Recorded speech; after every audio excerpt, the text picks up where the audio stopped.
Yo, what's up sa inyo mga ka-homies? Ngayong araw nga pala guys, lilinisan ko na nga pala tong ating concrete pan dahil darating na nga pala yung mga in-order nating hito. Yun nga pala guys, bakit nga pala may dahon ng saging dito sa ating concrete pan? Bakit? Kasi para matanggal at ma-sterilize yung mga chemical na galing sa mga semento. Kasi nga 'di ba, kakagawa lang ng ating concrete pan kaya may mga chemical pa yan na dapat patayin ng mga natural disaster. Ano daw?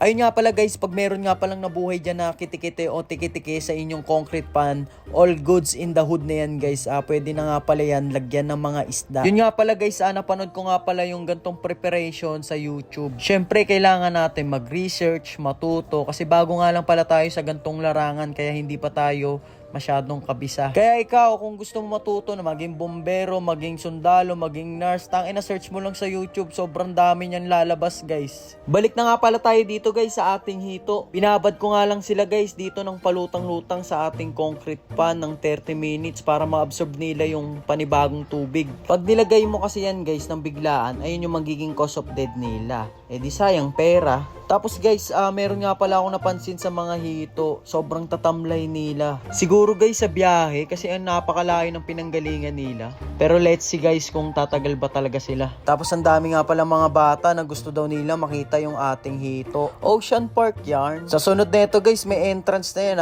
Hindi, joke lang. Sinamantala no. Ayun lang guys, maraming salamat sa mga nanood. Peace out.